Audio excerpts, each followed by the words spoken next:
Hey students, today we are going to discuss about the urinary tract anti-infective agent, which is the second part of our unit number 3. We already discussed about the part number 1 of unit number 3, that is anti-tubercular agent. And in today's lecture, we are going to discuss about the urinary tract infection. Okay, we are going to discuss about the what is the urinary tract infection. Then we'll going to discuss about the drugs which are used for the treatment of this infection. See, ह्या category मध्ये आपल्याला दोन classification आहे. First one आहे quinolone and second one आहे miscellaneous, which is most important part of that topic. का हे दोन कॅटेगरी इम्पॉर्टंट आहे? तर फर्स्ट वन हा जो याच्यामध्ये क्लास दिला आहे, सी इथे क्विनोलोन्स आहे, म्हणजे quinolones are used for the treatment of urinary tract infection. आणि प्रिव्हियसली आपण जे डिस्कस केलं आहे अँटी मलेरियल एजंट, त्याच्यामध्ये क्विनोलिन्स आहे. म्हणून बरेचदा एक्झामिनर ह्या टॉपिकवरती तुम्हाला कन्फ्यूज करू शकतो, कारण दोन्हीही टॉपिक हे बघताना आपल्याला सेम वाटते, क्विनोलिन आणि quinolones. But quinolines are used for the treatment of malaria and quinolones are used for the treatment of urinary tract infection. Okay, so हे जे दोन्ही टॉपिक आहे हे मोस्ट कन्फ्युजन होऊ शकतात रिगार्डिंग टू अवर एक्झामिनेशन, कारण ह्या दोन्ही टॉपिकवरती आपल्याला सार बघायचे आणि या टॉपिकमधले जे काही इम्पॉर्टंट ड्रग्स आहे त्या इम्पॉर्टंट ड्रग्सबद्दल सिंथेसिस सुद्धा डिस्कस करायचे. ओके, सो हा जो पॉईंट आहे आपला exam point of view most important ठरणार आहे. सो आजच्या लेक्चरमध्ये आपल्याला डिस्कस करायचं आहे सार ऑफ क्विनोलोन्स. अगदी शॉर्टमध्ये इझी वेमध्ये आपल्याला सार बघायचा आहे क्विनोलोनचा. देन आपल्याला बघायचं आहे mechanism of action of our quinolones, की आपले हे जे क्विनोलोन्स आहे कशा प्रकारे त्यांचं मेकॅनिझम ऑफ ॲक्शन बघतात. अगेन या कॅटेगरीमध्ये काही ड्रग्स आहे, त्या ड्रग्सबद्दल डिस्कस करायचं आहे. Depending on the structural similarity we are going to discuss about the structure of compound which are present on that category, and also we are going to discuss about the synthesis of ciprofloxacin and nitrofurantoin. Okay, so overall अशा topic वरती आज आपला lecture होणार आहे. So lecture पुन्हा attend करा so that तुम्हाला सगळे पॉइंट्स क्लिअर होणार आहे. So let start our lecture. Most common question ह्या टॉपिक वरती विचारला जातो की write a note on quinolones and its सार.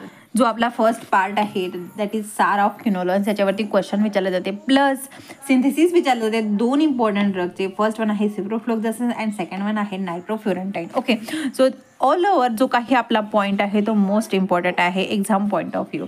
सेकंड थिंग, जे युरिनरी ट्रॅक्ट अँटी इन्फेक्टरी एजंट्स आहे ते यूज केले जाते for the treatment of urinary tract infection. Now the question is what is urinary tract infection.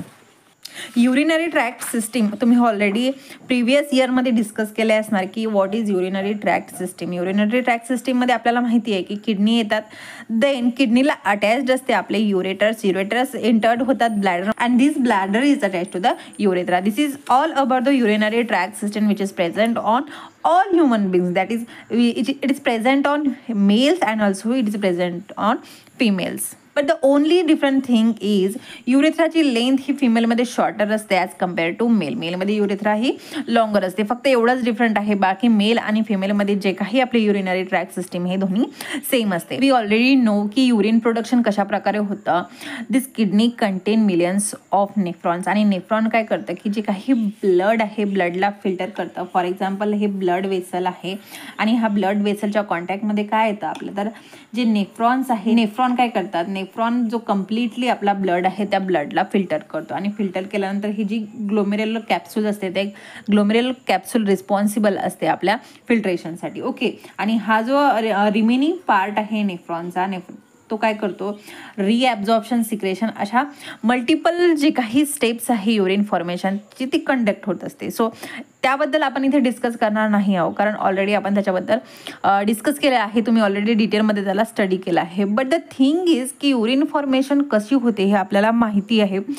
At the end जेव्हा complete urine form होतं, completely आपलं जे काही ब्लड फिल्टर्ड होतं, तेव्हा काय होतं, ते फॉर्म झालेलं युरिन कुठे एंटर्ड होतं, तर जे कलेक्टिंग डक्ट आहे, कलेक्टिंग डक्टच्या थ्रू ते युरेटरमध्ये एंटर होतं.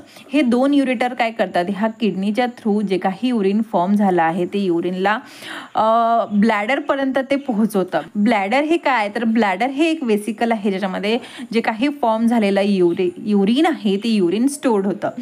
जसं एखादा बलून आहे, बलूनसारखा हा ब्लॅडर असतो. जेव्हा याच्यामध्ये युरिन एंटर्ड होतं, युरिन याच्यामध्ये जेव्हा स्टोर होतं तेव्हा काय होतं, तर ब्लॅडर जो आहे तो फुलतो. तो ब्लॅडरची साईज जी आहे ती मोठी होते. हळूहळू जेव्हा युरिन फॉर्मेशन चं क्वांटिटी इन्क्रीज होते तेव्हा काय होतं की ह्या ब्लॅडरच्या वॉलमध्ये प्रेशर क्रिएट होतं आणि हे जे काही प्रेशर क्रिएट होतं ह्या प्रेशर क्रिएट झाल्यामुळे काय होतं सेंट्रल नर्वस सिस्टीमला सिग्नल जातं की आता ब्लॅडरमध्ये जे काही युरिन फॉर्मेशन झाले आहे ते आता फुल झालेलं आहे, आता यापेक्षा ब्लॅडरची कॅपॅसिटी नाही आहे. देन सेंट्रल नर्वस सिस्टीम काय करतं की एक सिग्नल पास करतं युरेथ्राला की आता ब्लॅडर हे फुल झालं आहे आणि जे काही युरिन फॉर्म झाला आहे त्याला बॉडीच्या बाहेर काढायचं आणि अशा प्रकारे जे काही अर्ज आहे युरिनेशनची ती स्टार्ट होते आणि युरिथ्रा काय करतो ओपन होतो आणि युरिनला बाहेर फ्लो आउट करतो. अशा प्रकारे जी युरिनरी ट्रॅक्ट सिस्टीम आहे ती वर्क करत असते. जे काही युरिन फॉर्मेशन आहे ते अशा प्रकारे बॉडीच्या एक्झिट आउट केलं जाते. बट ही झाली आपली नॉर्मल कंडिशन. वी नो की नॉर्मल कंडिशन असताना आपण कुठल्याही प्रकारचे टॅबलेट किंवा ड्रग्स आपण पेशंटला देत नाही. जर नॉर्मल सिस्टीममध्ये कुठल्याही प्रकारचा चेंजेस झाला त्याला ट्रीट करायसाठी आपण ड्रग्सचा यूज करतो. सो इथे ह्या केसमध्ये काय होतं की ही जी सिस्टीम आहे ह्या सिस्टीममध्ये कुठल्या प्रकारचा चेंजेस झाला किंवा एखादा मायक्रोबियल फंगल किंवा बॅक्टेरियल जर इन्फेक्शन ह्या पार्ट्समध्ये झाला तेव्हा आपण त्याच्या ट्रीटमेंटसाठी जो काही एजंट जो काही ड्रग यूज करतो त्याला आपण urinary tract anti infective agent म्हणतो. ओके, क्लिअर आहे सगळ्यांना आपला जो टॉपिक कशावरती डिपेंड आहे. तर if any infection causes to the urethra, bladder और ureter or kidney, then the drug which are used for the treatment of these infection are called as urinary tract anti-infectory agents. Okay, सगळ्यांना clear आहे. Then second thing, जर infection urethra आणि bladder ह्या दोन पार्टमध्ये जर limited असणार म्हणजे हा जो लोअर पार्ट आहे ह्या लोअर पार्टमध्ये जर इन्फेक्शन असणार तर जो काही इन्फेक्शन झाला त्याला लोअर युरिनरी ट्रॅक्ट इन्फेक्शन म्हणतात. आणि हा जर इन्फेक्शन सिव्हिअर असणार, सिव्हिअर झाल्यानंतर तो जर ट्रान्सफर झाला असणार युरेटर आणि किडनीपर्यंत तर ही जी अप्पर रिजन आहे या अप्पर रिजनमध्ये जर इन्फेक्शन झाला असणार तर त्याला अप्पर युरिनरी ट्रॅक्ट इन्फेक्शन म्हणतात. ओके, ही जी अप्पर युरिनरी ट्रॅक्ट इन्फेक्शन आहे ही मोस्ट सिव्हिअर आहे. का सिव्हिअर आहे तर जी काही ब्लॅडर आणि युरेथ्रामध्ये इन्फेक्शन होतं फर्स्ट थिंग जे काही इन्फेक्शन होतं ते ह्या पार्टमध्ये होतं. आफ्टर दॅट जर ह्या इन्फेक्शनवरती आपण ट्रीटमेंट दिली नाही प्रॉपर त्याला जे मेडिसिन भेटायला पाहिजे ते जर मेडिसिन त्या ट्रीटमेंटसाठी भेटलं नाही तर काय होतं हे इन्फेक्शन हळूहळू अप्पर पार्टमध्ये मूव्ह होतं. अप्पर पार्टमध्ये मूव्ह झाल्यानंतर काय होतं युरेटस थ्रू ते किडनीमध्ये पोहोचतं आणि वी नो की किडनी हे डायरेक्टली आपल्या ब्लड वेसलच्या कॉन्टॅक्टमध्ये आहे. इथे जे काही कम्प्लिटली ब्लड ते फिल्टर्ड होतं आणि ऑब्व्हियसली जर एखादं इन्फेक्शन जर किडनीमध्ये गेलं तर त्याला ब्लडमध्ये जायला वेळ लागणार नाही. ब्लडमध्ये इन्फेक्शन झालं तर ते मोस्ट डेंजरस होऊ शकतं, लाईफ थ्रेटनिंगसुद्धा होऊ शकतं. ओके, सो हे जे अप्पर युरिनरी ट्रॅक्टमधले जे काही इन्फेक्शन आहे विच आर मोस्ट डेंजरस आहे. सो जे दोन टाईप्स आहे दोन टाईप्स तुम्हाला क्लिअर आहे. अगेन जो लोअर युरिनरी ट्रॅक्ट इन्फेक्शन आहे ही जी इन्फेक्शन आहे आपण ओरली अँटीबायोटिक्स दिल्याने सुद्धा ट्रीट करू शकतो. Okay, he as that much severe नसते. बट अप्पर युरिनरी ट्रॅक्टमधलं जे काही इन्फेक्शन आहे ते आपण ओरली अँटीबायोटिक्स दिल्याने ट्रीट करू शकत नाही तर त्याला इंट्रावेनस अँटीबायोटिक्सच द्यावं लागणार कारण इन्फेक्शनचे जे काही मायक्रो ऑर्गॅनिझम्स आहे ते ब्लडमध्ये एंटर करण्याचे चान्सेस असतात. So with the help of IV antibiotics which this upper urinary tract infection can treated. Clear आहे सगळ्यांना की अप्पर आणि लोअर ट्रॅक्ट इन्फेक्शन कशा प्रकारे होऊ शकतं आणि त्याचं ट्रीटमेंट काय करू शकतो. Now what are the symptoms of this urinary tract infection. So the main symptoms आहे युरिनरी ट्रॅक्ट इन्फेक्शनचा की burning sensation and pain with urination. म्हणजे पेशंट जेव्हा युरिन एक्सक्रीट आउट करतो युरिनेशन जेव्हा पेशंटला होतं तेव्हा सिव्हिअर बर्निंग होतं आणि पेन पेशंटला फील होतं.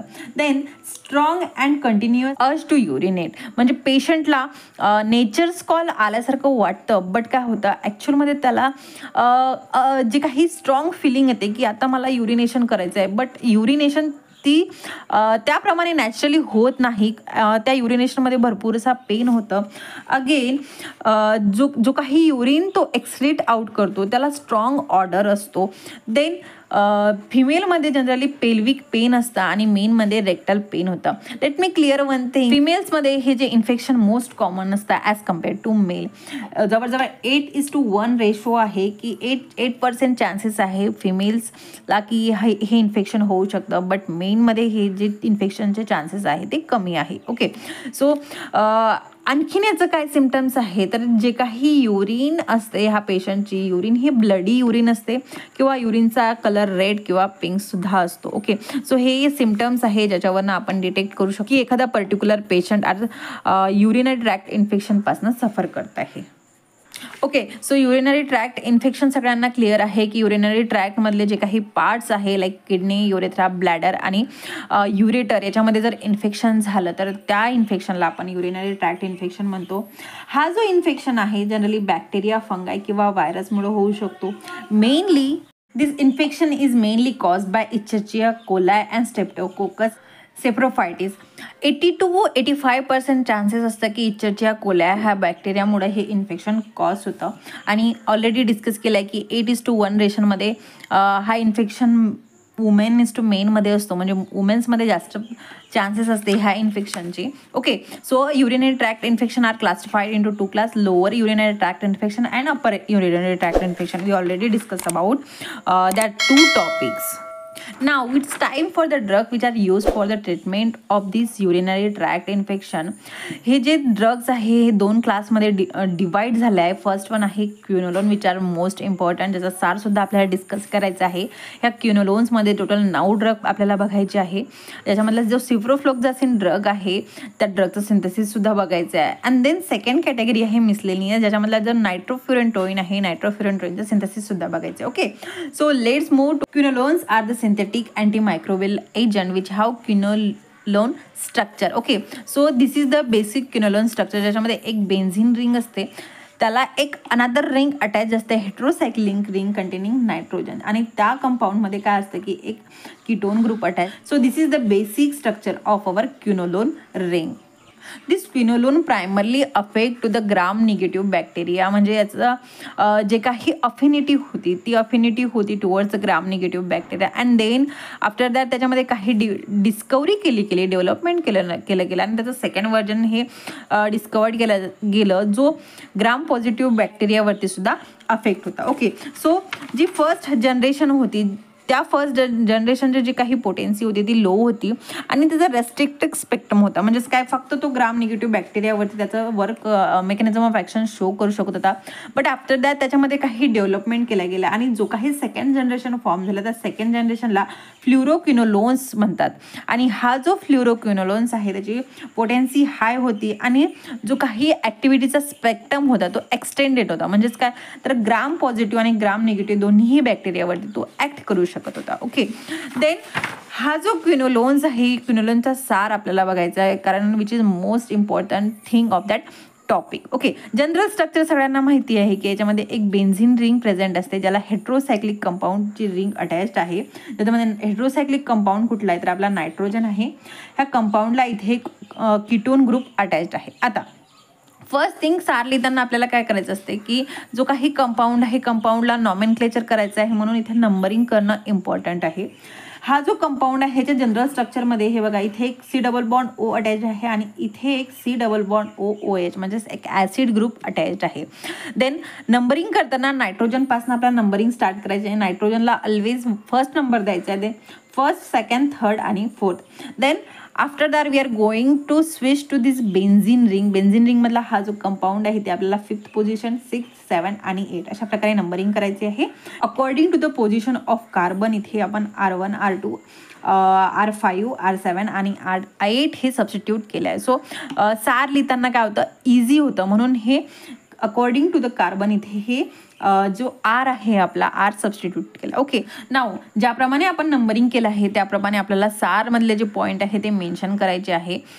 फर्स्ट थिंग ही जी नायट्रोजन अटॅच्ड आहे ह्या रिंगमध्ये हा मोस्ट इसेन्शियल आहे त्याच्या ॲक्टिव्हिटीसाठी. ओके, सेकंड थिंग जो सेकंड कार्बन आहे त्यामधला जो हा R2 आहे R2 शुड बी H जर हा इथे आपण सबस्टिट्यूट केला तर काय होतं ते जो काही कंपाऊंड आहे त्याची ॲक्टिव्हिटी हे ऑप्टिमल राहते म्हणजे डिझायरेबल ॲक्टिव्हिटी तो कंपाऊंड शो करतो जर तिथे आपण हायड्रोजन कंपाऊंड जर अटॅच केला. बट एखादा बिग कंपाऊंड जर तिथे सबस्टिट्यूट केला तर काय होते कंपाऊंडची ॲक्टिव्हिटी काय होते डिक्रीज होते. ओके, सो इथे कुठल्याही प्रकारची सबस्टिट्यूशन करू शकत नाही, फक्त आपण हायड्रोजन कंपाऊंडची सबस्टिट्यूशन करू शकतो.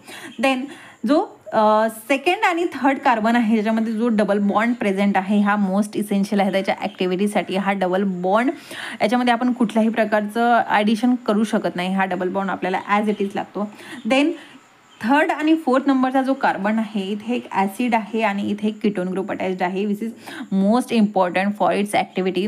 हा जो कंपाऊंड आहे इसेन्शियल आहे फॉर गायरेज बाइंडिंग ॲक्टिव्हिटी और gyrase binding nature of that compound. आता तुम्ही म्हणाल की हा गायरेज बाइंडिंग काय, तर हा याचा मेन मेकॅनिझम ऑफ ॲक्शन आहे ज्याच्याबद्दल आपण नंतर डिस्कस करणार आहे. Okay, so from now those compound are most important for its activity.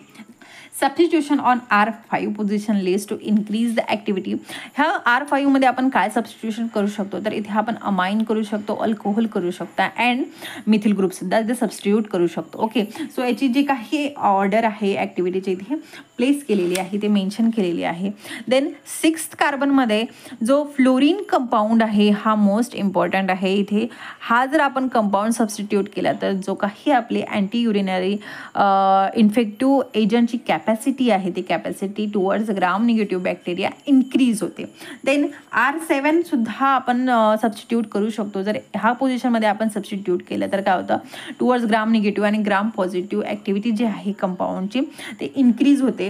R7 मध्ये आपण हेट्रोसायक्लिक रिंग सबस्टिट्यूट करू शकतो so that our compound get more active against gram negative and gram positive bacteria. Then R8 आहे, R8 सुद्धा आपण substitute करू शकतो. इथे फ्लोरो किंवा मिथिल कंपाऊंड जर आपण सबस्टिट्यूट केला तर ग्राम पॉझिटिव्ह बॅक्टेरियाचे जे काही ॲक्टिव्हिटी ते इन्क्रीज होते. जर ह्या पोझिशनमध्ये आपण हॅलोजोन प्लेस केले, स्पेशली फ्लोरीन आणि क्लोरीन जर आपण इथे सबस्टिट्यूट केलं तर ओरली आपण त्या ड्रगला पेशंटला देऊ शकतो आणि ओरली तो ॲक्टिव्ह होऊ शकतो. Okay, so this is all about the सार लिहिताना मी इथे पॉईंट मेन्शन केले आहे प्रत्येक कंपाऊंडची. लिहिताना तुम्हाला एक्झाममध्ये हा जो पॉईंट आहे डिस्क्रिप्टिव्ह फॉर्ममध्ये लिहायचा आहे. Then we have mechanism of action of our quinolones. See, हा जो आपला क्विनोलोन्स आहे, क्विनोलोन्स किंवा फ्ल्युरोक्विनोलोन्स आहे, सेकंड जनरेशनचे जे काही ड्रग्स आहे ते बॅक्टेरियोसायडल नेचरचे आहे. म्हणजेच काय, तर ते डायरेक्टली बॅक्टेरियाला किल करतात. कशा प्रकारे किल करतात, तर ते डायरेक्टली अफेक्ट करतात DNA synthesis of micro organism. आता नॉर्मली मायक्रो ऑर्गॅनिझममध्ये काय होतं की फॉर एक्झाम्पल हा बॅक्टेरिया आहे, बॅक्टेरियामध्ये न्यूक्लिक ॲसिड प्रेझेंट असते. न्यूक्लिक ॲसिडमध्ये वी नो की DNA हा प्रेझेंट असतो. ओके, फॉर एक्झाम्पल हा आपला DNA आहे.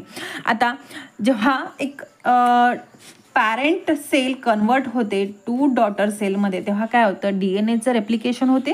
म्हणजेच हा जो पॅरेंट सेल आहे, पॅरेंट सेलमध्ये जो DNA आहे तो रेप्लिकेट होतो आणि दोन डॉटर सेलमध्ये तो एंटर्ड होतो. म्हणजेच एका DNA पासून दोन DNA हे फॉर्म होतं. जे DNA सिंथेसिस आहे, कशा प्रकारे DNA सिंथेसिस होतं, तर DNA सिंथेसिस होताना आधी ही जी काही DNAची स्ट्रँड आहे ही स्ट्रँड आधी सेपरेट होते.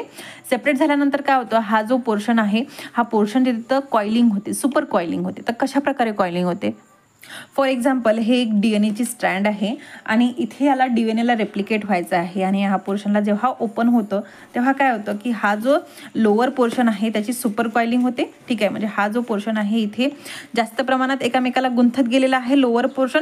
जर अप्पर पोर्शनला ओपन करायचा आहे आणि DNA माहिती आहे आपल्याला की हा कम्प्लिटली एकामेकाला ट्विस्ट झालेले दोन स्टँड असतात.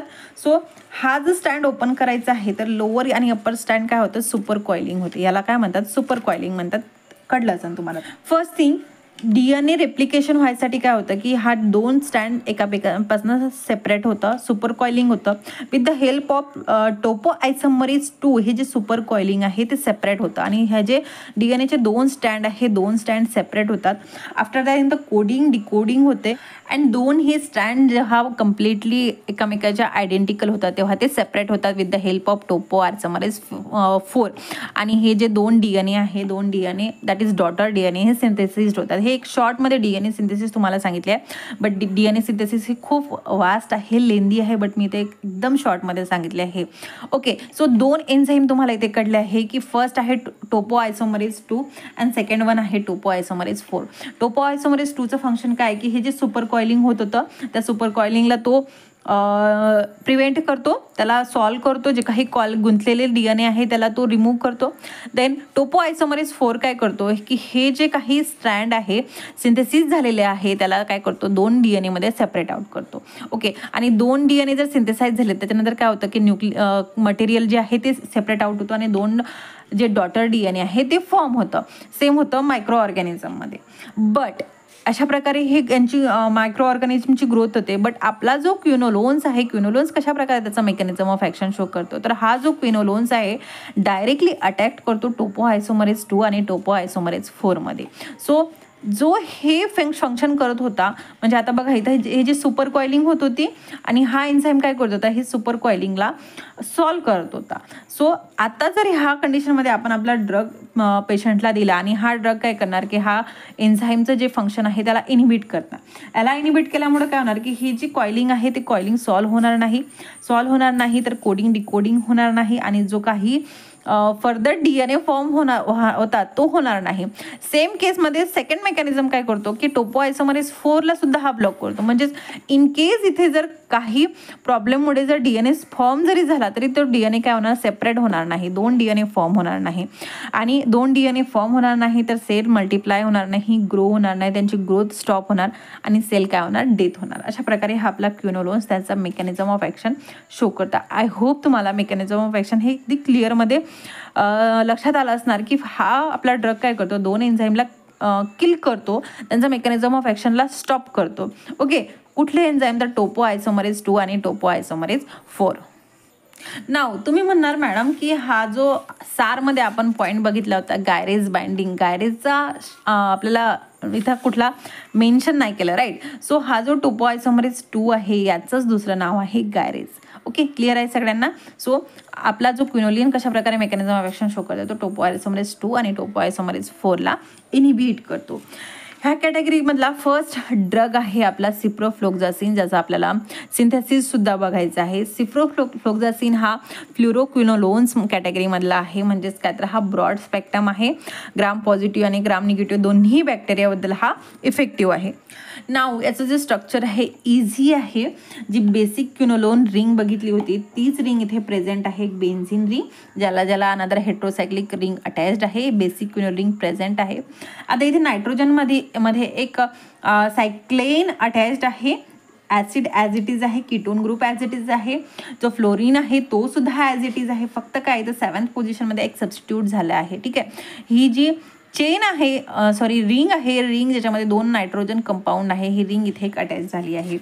नाव we have synthesis of our ciprofloxacin. आता सिंथेसिस कशाचं करायचं आहे आपल्याला, सिप्रोफ्लोक्झासिनचं. ओके, तर याच्यासाठी 2 मेन प्रिकर्सर आहे. फर्स्ट वन आहे 3-chloro-4 fluoro aniline. Okay, so 3rd पोझिशनमध्ये क्लोरो आणि 4th पोझिशनमध्ये फ्लुरो आणि ॲनिलीन कंपाऊंड, त्याची रिॲक्शन केली जाते डायइथिल इथॉक्झी मिथिल मिथॅनॉइड सोबत. ओके, हा जो कंपाऊंड आहे दोघं जेव्हा एकमेकासोबत रिॲक्ट होतात तर हा जो कंपाऊंड आहे याच्यामधला जो हा इथॉक्झी ग्रुप आहे, इथॉक्झी ग्रुप रिॲक्ट होतो हायड्रोजनसोबत आणि C2H5OH जो आहे जो कंपाऊंडच्या बाहेर जातो. हा इथे काय होतं, इथे एक बॉन्ड फॉर्म होतो हा नायट्रोजन आणि कार्बनमध्ये आणि हा जो कंपाऊंड आहे इथे जाऊन अटॅच्ड होतो. म्हणजेच बघा आता इथे बघा सेम स्ट्रक्चर आहे. जो आपला हा जो सेकंड प्रिकर्सर आहे same structure as it is याला उचलून इथे ठेवला आहे. फक्त काय आहे, हा जो नायट्रोजन आहे आणि हा कार्बन आहे, या कार्बनमध्ये एक बॉन्ड फॉर्म झाला आहे आणि काय फॉर्म होतो तर आपला इंटरमिडिएट नंबर 1 फॉर्म होतो with the removal of C2H5OH. म्हणजे इथॅनॉल हा आपला कंपाऊंडमधून रिमूव्ह होतो. अगेन जो इंटरमिडिएट 1 आहे याची सायक्लायझेशन होते, म्हणजे इथे एक रिंग फॉर्म होते. हा जो कार्बन आहे हा जो आपला बेन्झिन आहे बेन्झिनला जाऊन अटॅच्ड होतो आणि इथे एक रिंग फॉर्म होते आणि अगेन सिस्टीममधनं एक इथॅनॉल हा रिमूव्ह होते. आता बघा हा जो कंपाऊंड आहे म्हणजे आता हा जो पोर्शन आहे म्हणजे C2H5OH जो आहे हा रिमूव्ह होतो, म्हणजे इथॅनॉल रिमूव्ह होतो. हा जो चेन आहे, ही चेन अगेन इथे एंटर्ड होते. हा कीटोन ॲज इट इज, हा C double bond O as it is आणि O C2H5 as it is. फक्त काय होतं की ही चेनमध्ये प्रेझेंट होते आणि इंटरमिडिएट 2 फॉर्म होताना काय होतं, इथे एक रिंग फॉर्म होते. ओके, देन इंटरमिडिएट 2 हा आपला फॉर्म होतो.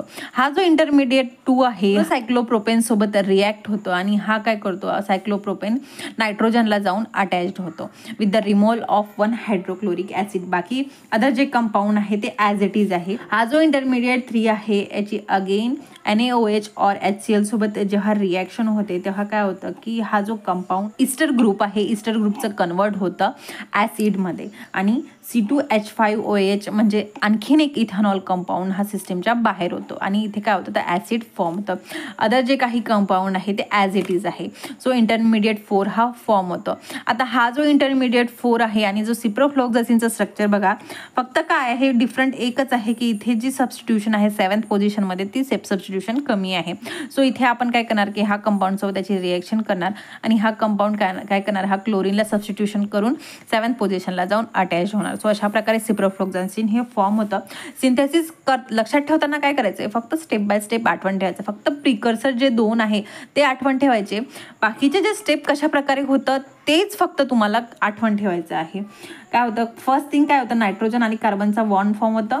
देन ही जी रिंग आहे इथे रिंग फॉर्म होतं. रिंग फॉर्म झाल्यानंतर काय होतं, सायमल्टेनियसली इथेनॉल हा मॉलिक्युल रिमूव्ह होतं. अगेन या कंपाऊंडची अल्कायलेशन होतं. देन इंटरमिडिएट 3 फॉर्म झाल्यानंतर काय होतं की NaOH किंवा HCl सोबत रिॲक्शन होऊन ॲसिड फॉर्म होतं and then at the end आपला सिप्रोफ्लोक्सासिन फॉर्म होतं. ओके, सो अतिशय सिम्पल अशी आपली सिंथेसिस आहे सिप्रोफ्लोक्सासिन. बघताना थोडी लेंदी वाटते बट इतकी ही हार्ड नाही आहे, इझी आहे. युजेस सगळ्यांना क्लिअर आहे की ऑब्व्हियसली हा आपला अँटी युरिनरी ट्रॅक्ट इन्फेक्टिव्ह एजंटमधला ड्रग आहे. तर हा कशासाठी यूज होणार, तर युरिनरी ट्रॅक्ट इन्फेक्शनसाठी यूज होतो. हा जो ड्रग आहे इफेक्टिव्ह आहे अगेन्स्ट इच्छिचिया coli, also used for the treatment of pneumonia, skin infection and meningitis. Then हा जो आपला ड्रग आहे वेल ॲब्झॉर्ब होतो ओरली. अबाउट 60 to 80% याची बायो अवेबिलिटी असते. जवळपास 3 to 10 hours हे जी हाफ लाईफ आहे आणि this drug is excreted through urine. ADR कुठले GIT मॅनिफेस्टेशन हा ड्रग शो करतो. Plus vomiting, nausea, anxiety, dizziness असे ॲडवर्स ड्रग रिॲक्शन हा ड्रग शो करतो. ओके, सो सिप्रोफ्लोक्सासिन सगळ्यांना क्लिअर आहे, मेकॅनिझम ऑफ ॲक्शन क्लिअर आहे, सिंथेसिस क्लिअर आहे की हा ड्रग कशा प्रकारे सिंथेसिस होता आणि युजेस सुद्धा क्लिअर आहे.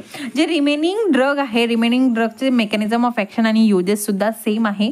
ह्या ड्रग्सचे जे आपल्याला फक्त स्ट्रक्चर आठवण ठेवायचे आहे, बाकी मेकॅनिझम ऑफ ॲक्शन आणि युजेस सेपरेटली विचारले जात नाही. सो स्ट्रक्चरच आपल्याला इम्पॉर्टंट आहे. आता स्ट्रक्चर बघा, इथे अतिशय सिम्पल वेमध्ये मी तुम्हाला ते स्ट्रक्चर मेन्शन करायचा प्रयत्न केला आहे.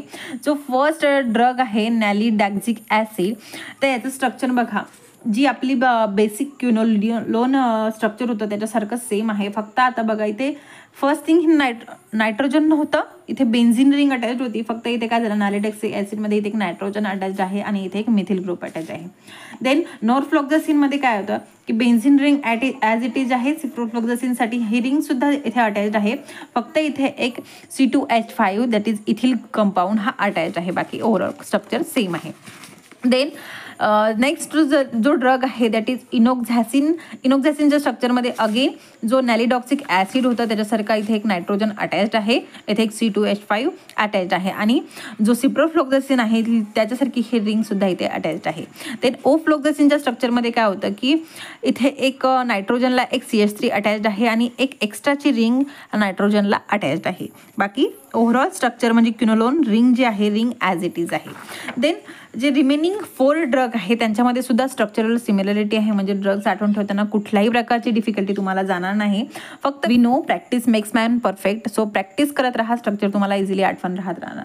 ओके, सो नेक्स्ट वन आहे लिमोफ्लोक्सासिन. लिमोफ्लोक्सासिनच्या स्ट्रक्चरमध्ये सुद्धा बेसिक क्विनोलोन रिंग प्रेझेंट आहे. इथे बघा ह्या 8th पोझिशनमध्ये एक फ्लोरीन कंपाऊंड अटॅच्ड आहे, जो आपण सारमध्ये डिस्कस केला की इथे जर आपण फ्लोरीन कंपाऊंड अटॅच केला तर काय होतं, ओरली कंपाऊंड ॲक्टिव्ह होतं. सो इथे बघा, इथे ही जी सिप्रोफ्लोक्सासिन सारखी रिंग आहे इथे अटॅच आहे. फक्त इथे एक एक्सटेंडेड झालेला कार्बन अटॅच आहे. सेम स्पॅरफ्लोक्सासिनमध्ये सुद्धा हे कंपाऊंड अटॅच आहे, फ्लोरीन आहे. बट जो लिमोफ्लोक्झासिन आहे इथे एक C2H5 आहे आणि इथे काय आहे सायक्लोपेंटेन अटॅच्ड आहे. देन नेक्स्ट जो ड्रग आहे जेटीफ्लोक्झासिनमध्ये बघा इथे अगेन ही जी सिप्रोफ्लोक्झासिन सारखी रिंग प्रेझेंट आहे, इथे एक CH3 प्रेझेंट आहे बट पोझिशन चेंज आहे आणि 8 पोझिशनला OCH3 ग्रुप अटॅच्ड आहे. आणि मेक्झिफ्लोक्झासिनमध्ये बघा ही जी quinolone ring as it is आहे बट फक्त एक एक्स्ट्रा रिंग अटॅच आहे. बाकी ओव्हरऑल स्ट्रक्चर सेम आहे, फक्त प्रॅक्टिस करा, स्ट्रक्चर तुम्हाला इझिली होणार. Okay, so we have next category that is miscellaneous. मिसलेनियसमधला फर्स्ट हा ड्रग आहे फ्युराझोलिडिन. फ्युराझोलिडिनचा जो काही मेकॅनिझम ऑफ ॲक्शन आहे हा काय करतो तर इनिबिट करतो DNA सिंथेसिसला. म्हणजे सेम आपले जे क्विनोलोन्स मेकॅनिझम ऑफ ॲक्शन शो करत होता त्याच्यासारखं हा काय करतो, जे काही क्रॉस लिंकिंग होत होतं DNAचा त्या क्रॉस लिंकिंगला इनिबिट करतो. आणि युजेस सेम आहे, use for the treatment of urinary tract infection and diarrhoea. Now it's time for the structure of furazolidone. फ्युराझोलिडिनचं जे स्ट्रक्चर आहे ते थोडं डिफरंट आहे, म्हणजे याच्यामध्ये बेसिक क्विनोलोइन रिंग प्रेझेंट नाही आहे बट स्ट्रक्चर काही हार्ड नाही आहे. सेम स्ट्रक्चर आहे नायट्रोफ्युरंटोइनचं, म्हणजे याच्यामध्ये सुद्धा क्विनोलोन रिंग प्रेझेंट नाही आहे बट थोडंफार सिमिलॅरिटी लक्षात ठेवून तुम्ही नायट्रोफ्युरंटोइनचं स्ट्रक्चर आठवून ठेवू शकता. का इम्पॉर्टंट आहे तर नायट्रोफ्युरंटोइन हा आपला स्टारवाला ड्रग आहे, म्हणजे याचं आपल्याला सिंथेसिससुद्धा बघायचं आहे. हा जो नायट्रोफ्युरंटोइन आहे ह्या बॅक्टेरियोस्टॅटिक ॲक्टिव्हिटी शो करतो. बट बॅक्टेरियोस्टॅटिक म्हणजेच काय तर बॅक्टेरियल ग्रोथला हा स्टॉप करतो. बट हा जो ड्रग एक्सेस कॉन्सन्ट्रेशनमध्ये यूज केला किंवा ॲसिडिक कंडिशनमध्ये यूज केला तर हा बॅक्टेरियोसायडल ॲक्टिव्हिटीसुद्धा शो करतो. अगेन हा जो कंपाऊंड आहे लोअर pH म्हणजे ॲसिडिक pHमध्ये हा मोस्ट ॲक्टिव्ह असतं. नाउ सिंथेसिस ऑफ नायट्रोफ्युरंटाइन हे एक सिंगल स्टेप रिॲक्शन आहे. बऱ्याचशा बुकमध्ये खूप लेंदी अशा स्टेप्स आहे बट मी हे एक सिंगल स्टेपवाली सिंथेसिस घेतलं आहे. त्याचं एक रिझन आहे की बऱ्याचशा बुक्समध्ये असं दिलं आहे की हे जे 5-नायट्रोफ्युरो-2 कार्बा डेहाइड आहे याला सुद्धा कशा प्रकारे सिंथेसिस केलं आहे ते सुद्धा मेन्शन केलं आहे. बट इथे सिंथेसिस लिहिताना आपण डायरेक्टली हे 2 प्रिकर्सर लिहिले आणि सिंगल स्टेपमध्ये जर याचं सिंथेसिस सुद्धा लिहिलं तरीही चालतं. ओके, सो कोणीही तुमचे मार्क्स कट करणार नाही. सो हे सिंगल स्टेप सिंथेसिस आहे, रिॲक्शन आहे, तुम्ही लिहिली तरी चालणार. ओके, सो प्रिकर्सर कुठले आहे? प्रिकर्सर मोस्ट इम्पॉर्टंट असतं. फर्स्ट आहे 5-नायट्रोफ्युरन-2 कार्बल्डिहाइड अँड सेकंड वन आहे 1-अमिनो इमिडाझोलिन 2,4-डायोन. हे जे 2 कंपाऊंड आहे एक सिंगल स्टेप रिॲक्शन आहे. हे जे कंपाऊंड आहे इथे एक वॉटर मॉलिक्यूल फॉर्म होतं आणि इथे एक बॉन्ड फॉर्म होतं. बॉन्ड फॉर्म केल्यानंतर काय होतं की हा C+O अटॅच होतं नायट्रोजनला आणि नायट्रोफ्युरंटोइन हा सिंथेसिस होतो. ओके, सो एक अतिशय सिंपल सिंथेसिस आहे नायट्रोफ्युरंटोइनची. Then we have mechanism of action of our drug. हा काय करतो सेम त्याचं मेकॅनिझम ऑफ ॲक्शन शो करतो. सेम हा काय करतो जो DNA सिंथेसिस आहे DNA सिंथेसिसला इनिबिट करतो, DNAला डॅमेज करतो. ऑब्व्हियसली DNAला डॅमेज केलं तर काय होणार, DNA फॉर्म होणार नाही, DNA फॉर्म झाला नाही, RNA फॉर्म होणार नाही, RNA जर सिंथेसिस झाला नाही तर प्रोटीनसुद्धा सिंथेसिस होणार नाही. ओके, सो ओव्हरऑल जो बॅक्टेरियाची ग्रोथ आहे ती स्टॉप होते आणि बॅक्टेरियाची ग्रोथ स्टॉप झाली तर काय होणार, बॅक्टेरिया हा किल होणार. देन युजेस काय तर obviously used for the treatment of uncomplicated lower urinary tract infection specially cause by Escherichia coli, enterococci and staphylococcus. हे मायक्रो ऑर्गॅनिझममुळे जे इन्फेक्शन होतं त्या इन्फेक्शनला ट्रीट करायसाठी ह्या ड्रगचा यूज केला जातो. Then we have last drug methenamine. मिथेनामाइनचं स्ट्रक्चर बघा अगदी इझी स्ट्रक्चर आहे. हे स्ट्रक्चर तुम्ही आठवण ठेवू शकता. ओके, अगदी इझी स्ट्रक्चर आहे, याच्यामध्ये कुठल्याही प्रकारचं कॉम्प्लिकेशन नाही आहे.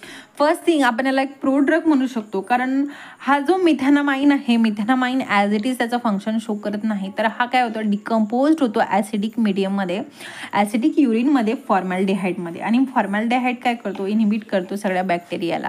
ओके, सो जेव्हा हा आपण ड्रग डिस्कवर करतो डेव्हलप करतो तेव्हा काय करतो एंटरिक कोडेड टॅबलेट म्हणून याचं सिंथेसिस करतो सो दॅट गॅस्ट्रिक ज्यूसमध्ये हा कुठल्याही प्रकारचा डिकम्पोज होणार नाही, ॲज इट इज राहणार आणि युरिनच्या कॉन्टॅक्टमध्ये जेव्हा येणार तेव्हा काय होणार फॉर्मॅल्डिहाइडमध्ये कन्वर्ट होणार आणि बॅक्टेरियाला किल करणार. युजेस सेम आहे use for the treatment of urinary tract infection. This is all about urinary tract anti infective agent. I hope तुम्हाला क्लिअर असणार. लेक्चर आवडले असणार तर लाईक करा, शेअर करा आणि कमेंट करायला विसरू नका की तुम्हाला नेमका लेक्चर कसं वाटलं. तर भेटूया नेक्स्ट लेक्चरमध्ये. Till then bye bye.